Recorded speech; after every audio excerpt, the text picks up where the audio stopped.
Temos aqui estes dois pontos de guerra, que a guerra Israel-Estados Unidos contra o Irão, e depois temos aqui esta vertente, que é Israel contra o Hezbollah, com as intervenções que tem feito no Líbano. Isto terão de ser negociações à parte, nada relacionado com esta primeira reunião que vai acontecer. Não sabemos exatamente o que é que está em cima da mesa no que diz respeito ao Hezbollah. Contudo, as informações que fomos tendo ao longo dos últimos dias era que o Irão exigia que este cessar-fogo ou que estes acordos que viessem a ser feitos incluíssem também o Hezbollah. O Hezbollah é um partido político do Líbano, um partido político libanês, consciente no Parlamento, que domina, com o exército próprio, que domina essencialmente o sul de Beirute, ou seja, é já o Hezbollah e as forças armadas do Hezbollah que estão no aeroporto internacional de Beirute. Portanto, à chegada, qualquer passageiro confronta-se não com o exército ou com a polícia libanesa, mas sim com o exército do Hezbollah, que tem uma farda diferente do exército libanês. O Estado é fraco. O Estado libanês é fraco. E todo o sul do Líbano, portanto, no fundo do sul de Beirute até, no fundo, à fronteira com Israel, é absolutamente dominado pelo Hezbollah. O que nós temos vindo a assistir é a estratégia do cortar a relva. No fundo, o que Israel tem vindo a fazer é corta a relva, apara a relva, ou apara as ervas daninhas e, no fundo, vai-se embora. Nós estávamos todos convencidos que há meia dúzia de meses o Hezbollah tinha, no fundo, capitulado completamente. O que é facto é que a relva volta a crescer. E, portanto, o que Israel tem vindo a fazer nas últimas semanas é tentar, uma vez mais, controlar o Hezbollah. Só que o Hezbollah está no sul do Líbano completamente entranhado na população. No fundo, confunde-se com o território. É a população. Confunde-se com o território completamente. E, portanto, até porque o Líbano, apesar de ser um país muito pequenino, já Israel é um país mini, Israel é do tamanho, aliás, é um bocadinho mais pequeno que o nosso Alentejo, o Líbano é metade de Israel. Estamos a falar de países mini. Mas esses países mini, no caso do Líbano, nós no fundo temos três Líbanos. No fundo o sul, que é completamente Hezbollah, o Beirute, que é uma cidade à parte, é uma cidade altamente cosmopolita, e depois o norte, que é muito mais pobre e muito mais influenciado por aquela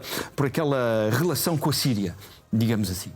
E portanto são três países dentro de um, ou três sociologias dentro de uma.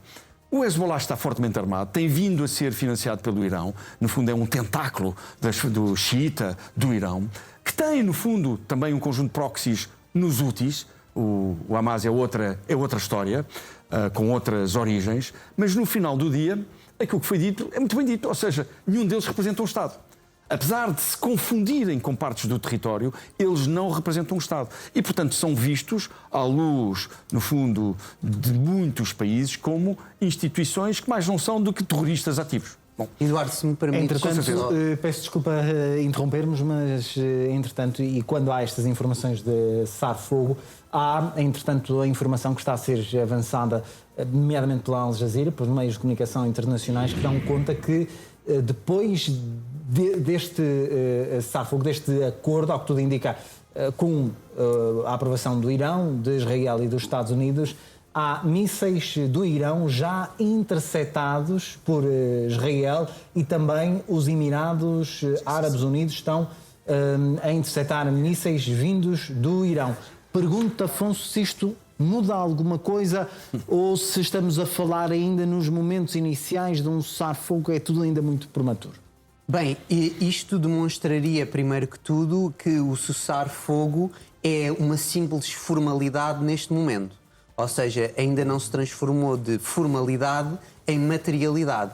Isto é algo que, em grande medida, os maximalistas dos dois lados, e atenção que eles estão nos dois lados, não estão só no Irão, em Israel e no Irão, de facto, esta continuação das hostilidades é logo feita, não é? Para se apontar o dedo diretamente e dizer, bem, o outro lado não está a seguir aquilo que foi acordado, o cessar-fogo não está a ser respeitado pelo outro lado e isso é algo de veras preocupante. Mas se me permites, José Pedro, eu gostava de pegar numa coisa que o Eduardo estava a mencionar anteriormente. Tu ouves-me frequentemente a dizer isso. Eu, de facto, tenho uma grande dificuldade em conceber tanto o Hezbollah como os Houthis como proxies do Irão.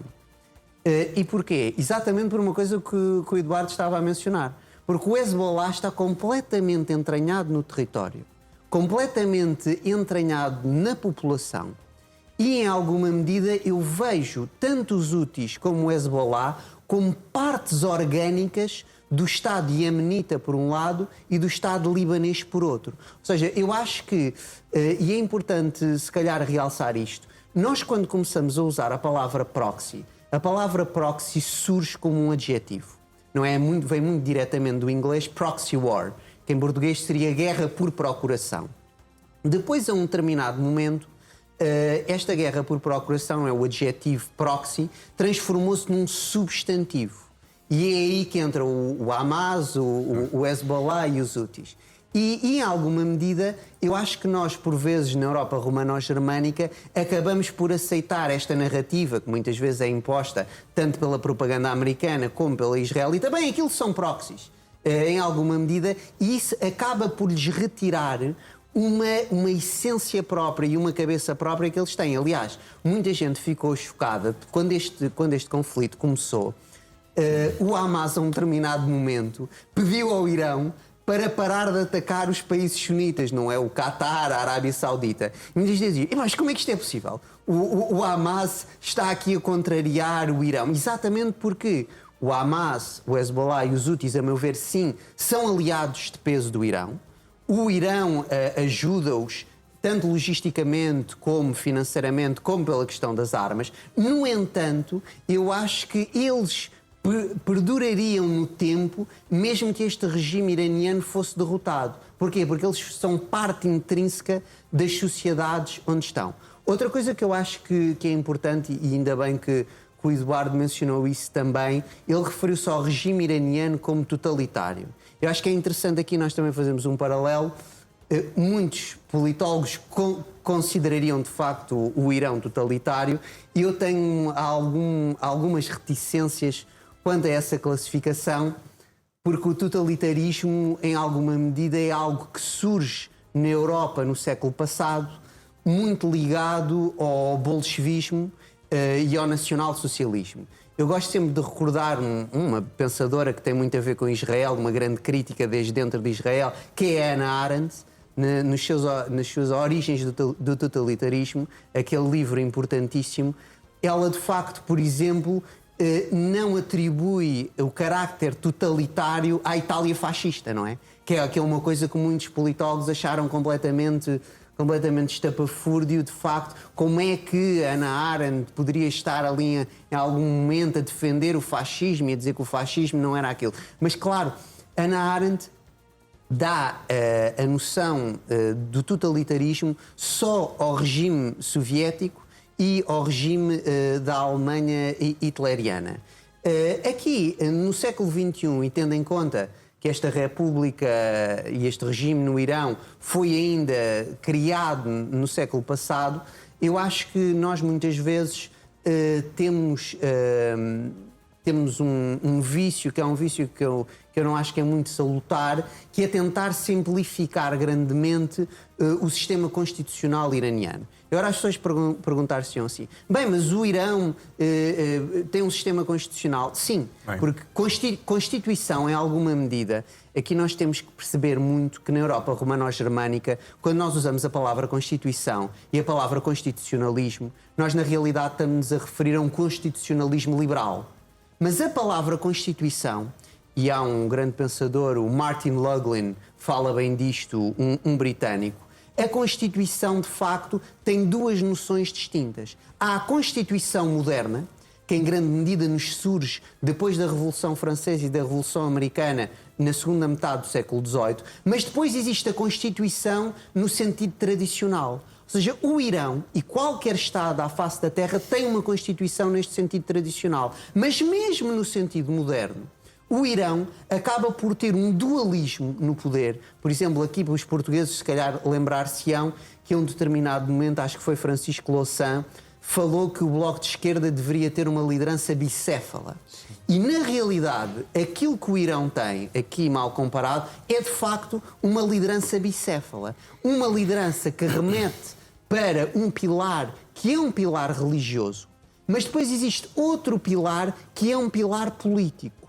E, em alguma medida, eu acho que a fatwa, por exemplo, que os ayatollahs fizeram contra a capacidade do Irão ter uma arma nuclear, é algo que nos demonstra de facto que o Irão não tem aquela absolutização do poder que nós podemos ver, se calhar, no século passado, na Rússia e na Alemanha. Uma vez mais, aqui as opiniões dividem-se grandemente, mas eu acho importante também nós não banalizarmos a palavra de totalitarismo. Não queria levar a discussão para o debate sobre o que é totalitário ou deixar de ser totalitário, mas o que é facto é que o Irão tem o seu poder altamente centralizado no líder supremo, que domina a área da justiça, domina até os candidatos que podem ser candidatos a eleições presidenciais, domina a área da justiça, domina a Guarda Revolucionária e, portanto, no fundo, tem uma capacidade de influenciar o poder que, no fundo, é muito próximo do absolutismo. Torna-se totalitário quando, no fundo, exerce sobre a população e sobre a oposição um conjunto de repressões que leva mesmo ao assassinato daqueles que... E, portanto, é nesse contexto que eu considero o regime totalitário. De qualquer forma, o Irão... E ao longo deste processo, de certa forma, o presidente iraniano acabou por, aqui e ali, sendo desautorizado, se assim podemos dizer, pelo líder supremo. O presidente, no mapa de divisão do poder, é alguém que, no fundo, pode ver revistas todas as suas intervenções por parte do líder supremo. Portanto, no fundo, sendo uma figura eleita, relembro, os candidatos têm todos eles que ser autorizados pelo líder supremo, portanto é o líder supremo em última instância que define quem é e não é candidato e, portanto, no fundo, apesar de haver eleições, estamos muito longe de serem eleições absolutamente livres. Atenção. Começamos também esta nossa análise, uma das primeiras perguntas que lhe fiz foi se os Estados Unidos saíam desta guerra numa posição pior do que aquela que entraram. E agora, há informação também, porque vão caindo a conta-gotas através também da imprensa internacional, nomeadamente norte-americana, o Conselho Supremo de Segurança Nacional diz que dentro desta proposta de 10 pontos, de acordo com o comunicado, os Estados Unidos concordam que o Irão continue a enriquecer urânio. Algo que Donald Trump tinha dito que era impossível. O Irão avisou também que os nossos dedos estão no gatilho. O que é que isto significa, professor? José Pedro, significa que o Irão, no fundo, surpreendeu os Estados Unidos. Sun Tzu, que escreve um livro, é um general chinês que, no fundo, escreve um livro fabuloso há mais de 2000 anos atrás, chamado A Arte da Guerra. No fundo, tem um capítulo dedicado à análise do adversário, à análise do inimigo. E, no fundo, conclui algo muito simples. Só podemos atacar com sucesso aqueles inimigos que nós conhecemos melhor do que nos conhecemos a nós próprios. E, no fundo, o que nós verificamos é que Donald Trump e os americanos desconheciam, de facto, aquilo que se passava no Irão. A relembrar que o Irão, as universidades iranianas, produzem por ano cerca de 300 mil engenheiros, mais que o somatório de França e Alemanha juntos. E, portanto, o Irão preparou-se durante décadas para, no fundo, sobreviver às sanções. Isto fez com que o Irão produzisse tudo o que é hardware, tudo o que é software. E, portanto, estamos perante um ecossistema científico e tecnológico de primeiro mundo, apesar de ser um país altamente fechado. E, portanto, no fundo, o que o Irão fez foi desenvolver, no fundo, a transferência de ciência e tecnologia para o tema do armamento. Aliás, nós vimos... No fundo, a Rússia tem vindo a atacar a Ucrânia com drones feitos pelo Irão, com drones iranianos. Portanto, os Estados Unidos menosprezaram, subestimaram a capacidade iraniana. E, portanto, é evidente que, no fundo, aquilo que parecia algo relativamente simples nos primeiros dias, que era, no fundo, garantir a tal alteração de regime, para que pudéssemos, no fundo, garantir o não enriquecimento de urânio, para que pudéssemos garantir que, no fundo, a China deixava de comprar petróleo tão barato ao Irão, tudo isso foi defendido pelo Irão e o Irão conseguiu algo absolutamente inesperado à luz daquilo que eram as análises iniciais. Conseguiu condicionar o sucesso dos países do Golfo, não só na forma como abastecem de energia as suas receitas económicas, mas pôs em causa o abastecimento de água potável, pôs em causa a segurança dos habitantes. Vimos um êxodo enorme de estrangeiros dos países do Golfo, Abu Dhabi, Dubai, que são considerados paraísos na terra, no fundo são os considerados locais muito inseguros. Vimos o preço do imobiliário nessa região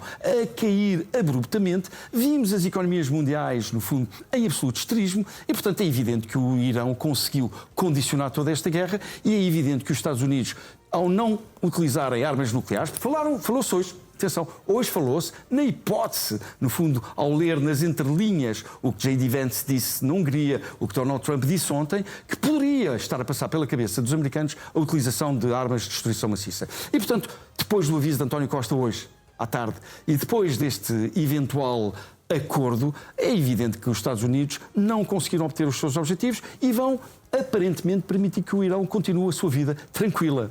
Afonso, é uma grande... Agora sim, depois do enriquecimento do urânio, que tanto falamos, tanto se falou do enriquecimento do urânio, que isso era o que indiciava perigo por parte do Irão, e agora a confirmar-se que os Estados Unidos aceitam a continuação do enriquecimento do urânio. Como é que podemos olhar para isto? Bem, há mais de uma década nas Nações Unidas, Benjamin Netanyahu subiu ao pódio e mostrou uma figura que dizia que 90% da bomba estava tudo feito. Isto foi há mais de 10 anos. A dizer que só faltavam 10% e que os iranianos estavam à porta, ou seja, estavam à porta de criar a bomba. Quer dizer, isto quando o ataque é feito, eles estariam sempre à porta. Isto de facto é aquilo que nós temos que perceber. Ou seja, aquilo que estás a dizer é que os Estados Unidos foram, de certa forma, enganados por Israel com essa ameaça de uma bomba que estava a ser construída? Mas Donald Trump também gosta de ser enganado. E o Eduardo estava a mencionar o Sun Tzu, permite-me a mim mencionar o príncipe do Nicolau Maquiavel. Ele, quando fala do Alexandre VI, do Papa Borgia, ele disse, bem, o Papa Borgia, num determinado momento, ele conseguia sempre encontrar alguém que queria ser enganado. A mim parece-me que Donald Trump aqui nesta história faz um bocado de Alexandre e que, de facto, quis também ser enganado porque se viu em grande medida como um libertador. E aqui nós vamos voltar à questão, que é uma questão ideológica extremamente importante, acho eu, que é Donald Trump, no seu primeiro mandato, foi aclamado em Israel como um novo Ciro. Ciro, o antigo imperador persa, que jogou um papel determinante na emancipação do povo hebraico. E, em alguma medida, hoje, quer dizer, o império não é a Pérsia. Hoje o império é a América. Então, quem é que é o Ayatollah? Que muitos considerarão estar à cabeça de um regime totalitário. Quem é que é o Ayatollah? O Ayatollah, nesta visão escatológica de algum judaísmo, é o faraó. Ou seja, o Ayatollah é o faraó e o Irão hoje não é o Império Persa. O Império hoje é a América e Ciro é Trump.